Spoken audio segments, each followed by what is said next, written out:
A Bíblia foi o primeiro livro impresso no mundo. Hoje, quase 600 anos depois, ela é o mais traduzido da história. Está em cerca de 2.500 línguas e dialetos.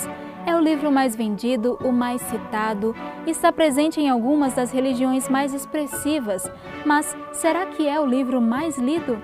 Vamos voltar um pouco na história.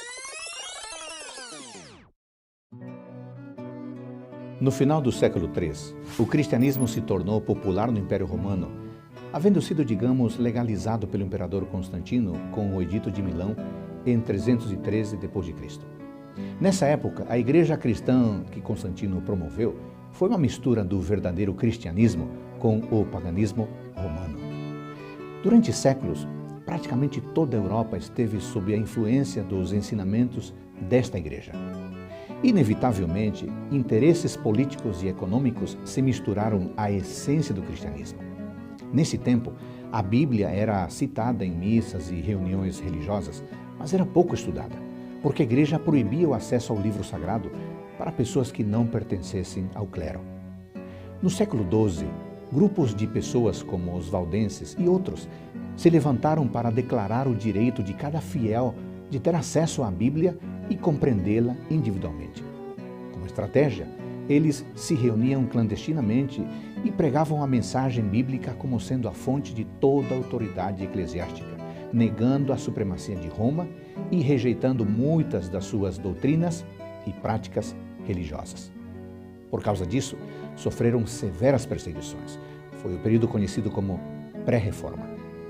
A partir do século XV, esse mesmo descontentamento fez com que se levantassem homens como John Wycliffe, John Huss, Martinho Lutero, Zwinglio, Guilherme Farel, João Calvino, Teodoro de Beza, John Knox e tantos outros que questionaram firmemente muitos dogmas e práticas da igreja dominante, como a venda de indulgências, a adoração a imagens e o enriquecimento da igreja às custas do desprendimento dos fiéis.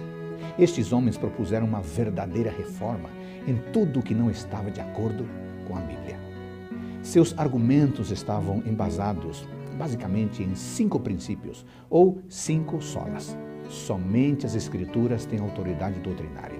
Somente Cristo é o mediador entre Deus, o Pai, e a humanidade. Somente a graça divina nos concede a imerecida salvação. A justificação vem somente pela fé, sem a interferência das obras. Somente a Deus é devida toda a glória. Se hoje conhecemos e cremos no amor de Deus e na sua graça salvadora e temos a Bíblia como única regra de fé e doutrina, é porque durante décadas esse agitado movimento protestou pela restauração da verdade bíblica e do evangelho puro. Mas não adianta a Bíblia ter motivado uma grande reforma eclesiástica e social há 500 anos se hoje ela não transformar a sua maneira de pensar e agir. Não faz sentido ela ter perdurado milênios apenas para ocupar espaço numa prateleira. Não adianta ela ser o livro mais vendido no mundo se não for o mais estudado. Ter a Bíblia em mãos hoje só faz sentido quando ela deixa de ser um conjunto de páginas para ser a mensagem que transforma a tua vida, te aproxima de Deus e da verdade.